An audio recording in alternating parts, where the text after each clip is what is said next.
Hey everybody, TacticAngel back on the PlayStation 5 to take a look at another premium ship in World of Warships Legends. This time we'll be looking at the Anchorage, a Tier 7 premium US Navy cruiser.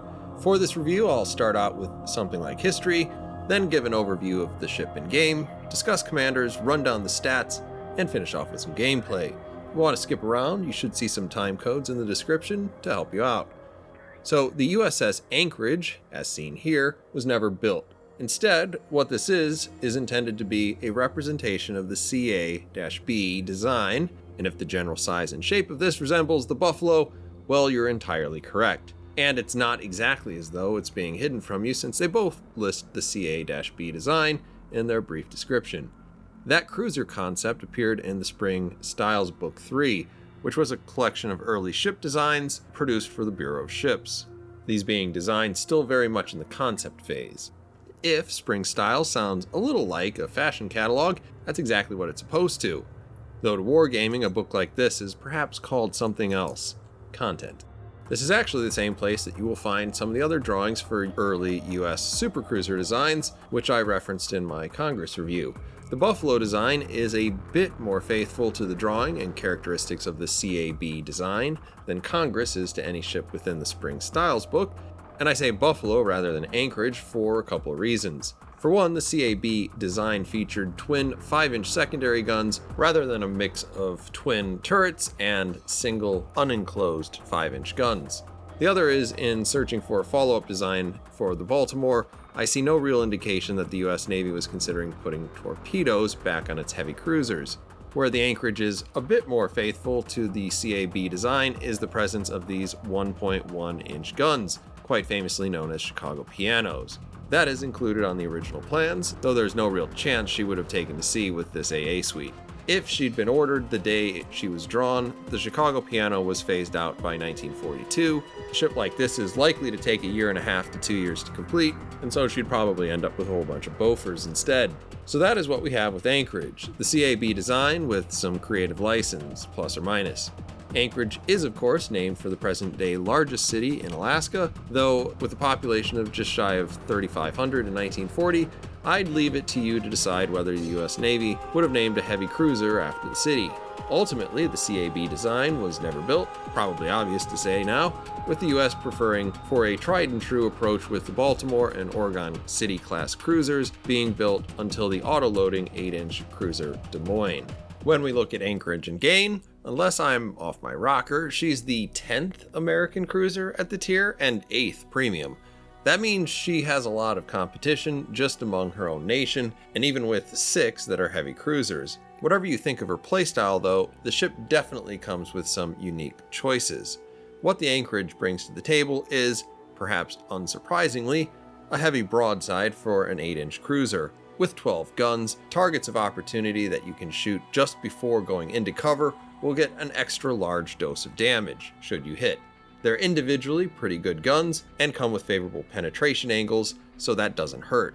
If you want to loiter in the open though, Anchorage does come with smoke, which will grant you the ability to just kind of hang out. It's not as good as an actual island since it's not going to stop shells or torpedoes, but you actually have a really good smoke firing penalty for a heavy cruiser. And if someone should want to run up on you, whether you're in your ephemeral island or behind an actual one, you have access to torpedoes with an actually pretty good amount of range, damage, and solid reload. The downsides of Anchorage fall pretty heavily against her survivability. She's got roughly the same armor scheme that you'd expect on other American cruisers. It's just a bit more vulnerable, but it's enough worse that you really notice it. And maybe it's not all the situation of the Citadel, but Anchorage is not a very maneuverable ship. Even if she is marginally faster than most American cruisers, her turning circle is wide and her rudder shift is pretty bad. You're also not very well equipped to deal with destroyers or carriers, basically the threats you can't see until they're attacking you, and often even then you can't retaliate. For a cruiser without radar, you're pretty slow, and your AA isn't going to do all that much for you. But basically, the issues that Anchorage faces are all related to keeping yourself in the game. Folks who are going to like Anchorage are basically damage farmers. Even if she has low DPM, her potential over the course of a game is very high as long as you don't suffer a catastrophic existence failure. If you're strictly a pyromaniac, she's not top shelf, she's not actually even average there. But when you can throw some AP, she performs quite well with the capacity to utterly wreck other cruisers and chunk battleships in the upper belt and extremities when they go broadside. That's not exactly going to help you win games, not in the direct sense, so it may be in that case people who like strong utility ships that can actually turn the tables on the enemy will find this ship to be more than a bit frustrating. When looking to crew the Anchorage, if you're trying to fix the issues that I just talked about, you might opt into Thomas Kincaid. Mostly this will make the Anchorage a bit faster and grease up that rudder, though nothing can fix your wide turning circle.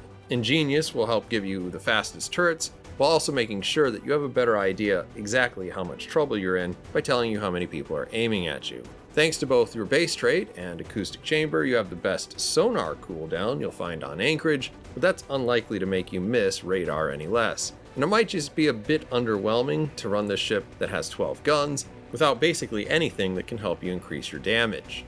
On the completely opposite side of the equation is Norman Scott, who can get better range, helpful for both finding more targets and reducing incoming potential damage, the best AP and damage, and more ability to land that damage on your target. But he really is an all-in kind of commander. You could throw away many of those advantages if you wanted to pump up that maneuverability and simply run him for the extra HE and range, but chances are pretty good you'll opt for maximum suffering in maneuverability, and there's a lot to be had here. If you're considering Dewey, this is probably going to feel a lot like a less impressive Kincaid, with the exception of being able to build more concealment easier. In some ways, I actually preferred this to Kincaid just because I could control when I engaged a bit more often, but since you are so helpless against destroyers and carriers, there's definitely going to be a lot of ways for this still to disappoint you. Other possible advantages for Dewey include minor benefits Kincaid can't get with both main battery range and torpedo performance, neither of which are going to be life-changing, and all in all, this will probably feel a bit uninspired. As we come to stats, there are a lot of American heavy cruisers at this tier already, so plenty of things for us to compare it to. But as always, what you're going to be seeing on screen is going to be the base stats, except for the concealment, which includes the camo that comes with the ship. For a ship designed to be better protected than the Baltimore, Anchorage is kind of a mixed bag. You've only got 41,800 hit points, which is slightly less than the 42,400 you'll find on Baltimore. That's fine, hit points aren't really armor, but if we look at the armor, you've got 6 to 206 rather than 6 to 203. If you're curious where that extra 3mm of armor is, it's the conning tower. And though it jumped from 38 on the Baltimore to 206mm of armor, it's unlikely to make much of a difference in a game unless you plan to somehow tank all the shots that you take off your forehead. You also have two pieces of armor that are unlikely to make much difference. That's the bulkhead inside the bow and stern, which jumps from 6mm to 25, and the top of your citadel goes from 65mm to 76. Both of those things seem like they might actually be helpful on the edges, but you will find, probably, that you take a lot more damage in Anchorage than Baltimore. For one, the ship is simply larger than Baltimore, which seems to be just wide enough to make sure shells can't escape your ship. But obviously this ship is simply longer to accommodate the extra turret. The other thing is that this citadel does seem to poke out of the water just a few more feet. There might be other reasons, but if you want to sail around with this carefree, then there's a good chance you're going to have an Anchorage experience. Then, the one place you do have a definite advantage is your 16% torpedo reduction, which is pretty good for a cruiser, and 4 times that of the Baltimore. If you look at this ship and assume it will have great damage, just because she has 4 turrets with 3 guns each rather than 3, then Anchorage will probably surprise you. Though she does have 12 8-inch guns, which provides her a very heavy single-shot broadside for a cruiser, heaviest as long as you're talking about 8-inch or below. This 4.5 second reload is 20% longer than Baltimore, and her shells do only 2,800 damage on the HE and 4,600 with AP. That's 200 less per HE shell and an even larger 700 damage less per AP. So you end up with lower DPM than Baltimore, and just about on par with the Wichita with its practically fictional citadel. Short story is probably for balancing reasons, the damage on Anchorage is a lot closer to a New Orleans with 4 turrets than the Baltimore. Good news is, similar to other US heavy cruisers like Baltimore and Wichita, the AP shells do have improved penetration angles, so you do have a better chance of making that damage work. Range here is also 100 meters longer than Baltimore, and also the average Tier 7 cruiser. It has fairly average turret rotation. To summarize the secondaries, they're about 33% weaker than Baltimore's, which I'm sure you wouldn't rely on anyway. For whatever reason, Anchorage has two sets of 533mm turrets arranged in one quad launcher to either side of the ship. They're kind of tucked in, so maybe slightly protected. Anecdotally, I don't know if I've ever lost them. With 10.5 kilometer range, you can technically build these for stealth drops with some pretty concealment specific builds, but most likely they're going to come in handy either as a deterrent or for people steaming in your direction while you run away. At 87 seconds on the reload, that's actually pretty quick. 66 knots gets you into kind of B- territory in torpedo school, and 19,000 damage is not bad either. All in all, pretty surprising to have torpedoes at all, let alone reasonably good torpedoes, but equally, or perhaps more surprisingly, is Anchorage, as an American cruiser, has bad AA. The 60 rating is not only about 17 points behind the curve, and its 215 damage is nearly 50 damage per second below average. But that's actually worse than Wichita. At least you have smoke, I hear you say. True, so does Amalfi. And Amalfi's AA is surprisingly more effective. Unfortunately, the reason you want good AA is to avoid carriers, and the next stat is not going to help you do that.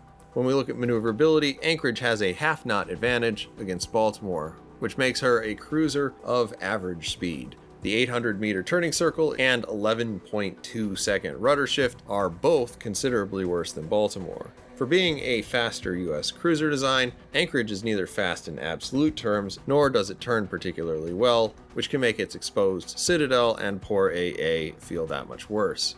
When looking at concealment, all of these numbers are just a hair below average, and I don't want to really dwell on them that much. The important number is the firing penalty here. 6.5 kilometers while firing from smoke is actually a really good concealment penalty for an 8-inch cruiser, and it's even better considering you have access to smoke. This is going to give you a bit more latitude in how and when you can use smoke, so it's at least very nice for Anchorage to have, and very, very unexpected.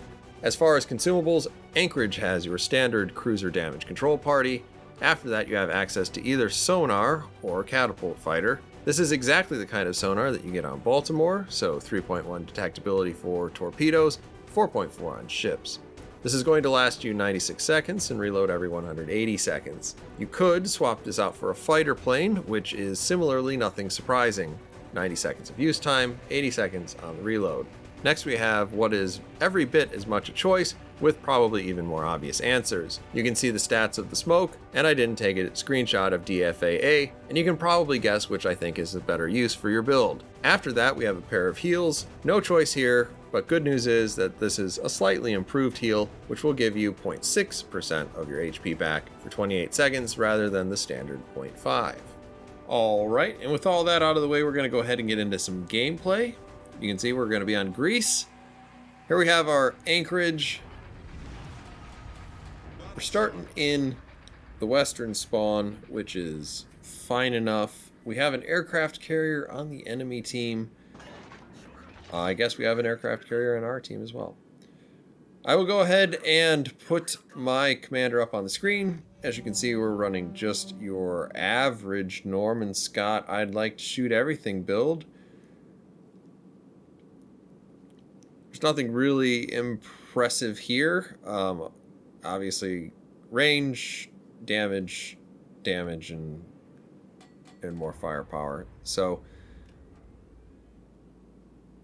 this is kind of worst case scenario in terms of turret rotation, and you can judge whether or not you think it's unreasonable to play with it in this fashion.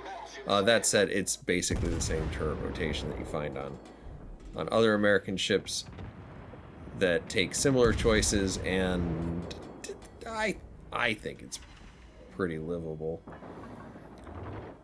We're starting out the game on HE with a carrier in the game. HE at American battleships isn't a terrible idea, if only to help save one or two planes over the course of the game. For our carrier, much as we may not like the carrier on the enemy team, the carrier on our team is often helpful.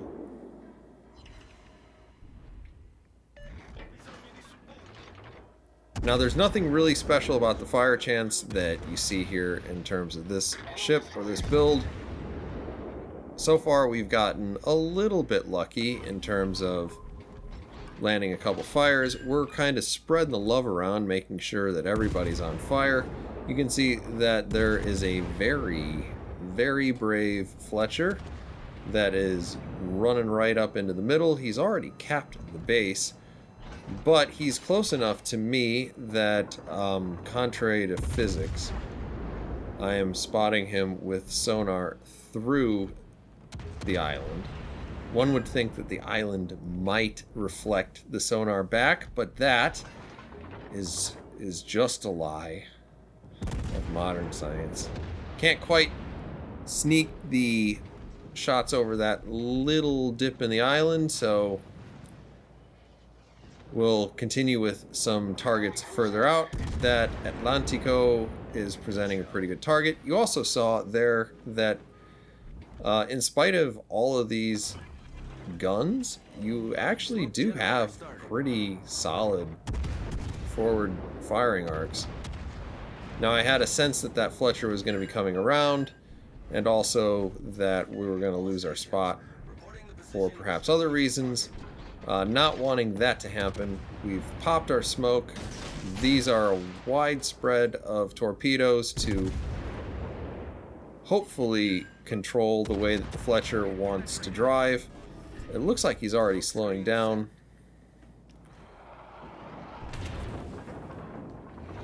With our second volley, we're able to finish him off.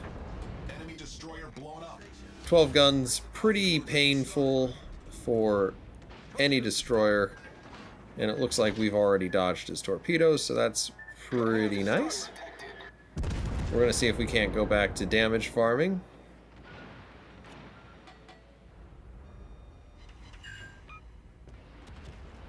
We've got our torpedoes on the ready just to see if anybody is going to rush up on me. You can see we've got one battleship at 9.4 and closing, so we don't want him to get too close, and we will happily let loose our torpedoes if we can. That would be a cheeky shot. We're not doing it through the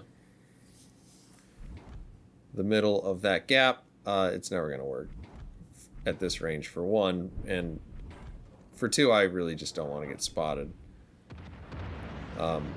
That quickly changes whether or not I want it. We've got the AP loaded. We're shooting Atlantico. That hits about equal parts main belt and rear extremity. We're in a little bit of trouble here because Alabama can see us, and Alabama has got nice big guns that ignore about 80% of my ship.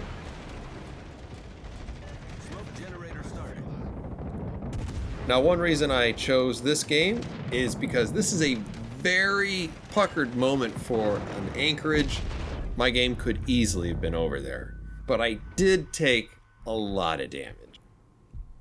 It's also worth paying a little bit of attention that even under like the most ideal circumstances, you can kind of see we're up to 3 aircraft shot down. Some of that is because we have a little bit of help from another cruiser that's right next to us. Part of that's spotting, part of that's also his AA, and it's really just a question of who gets the last hit. So it's worth noting that, like, you can kind of figure if you've ever played another American cruiser, you get more out of most of those circumstances. Now we're shooting AP at the mines way out there. It's a long shot. If we can land it, it'll work really well. A lot of times you end up with that where you don't land it and you end up with really, really crappy damage. We're paying attention to the New Jersey, because if he turns in exactly the right way, maybe we can exploit him. That was a much better hit on mines. We didn't exactly see how much damage it was, but there were several penetrations. No citadels. In my experience, it's a little too far away in that case to get the citadel, so too bad. But we're up to 100,000 damage, and we haven't done anything extraordinary in this game. We're mostly just sailing around in smoke or behind islands or both, and just shooting our guns.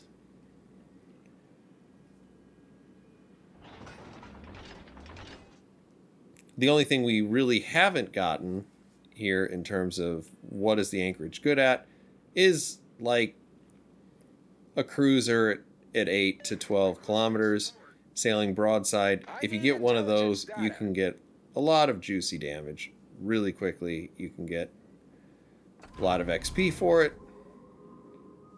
It's a good time.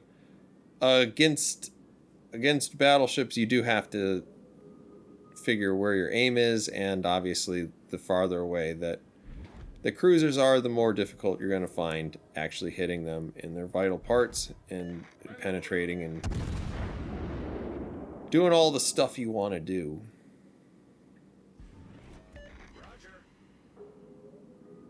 We got a little bit of love there in terms of 3 pens. Nice work. It looked like we only got like 1,000 damage off of him, so he must have gotten really lucky and we were hitting just modules or something. But we're charging up on him without any additional speed other than that one flag that we're running. We're not actually that fast. Even though this is a faster American cruiser, it's still pretty leisurely in its pace.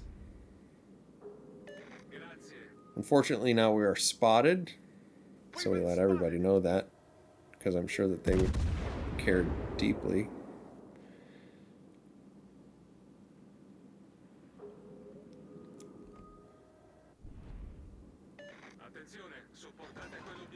There's our Benham.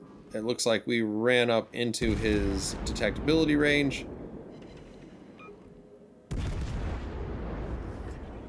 We're back to landing some pretty big damage on him in terms of our HE damage.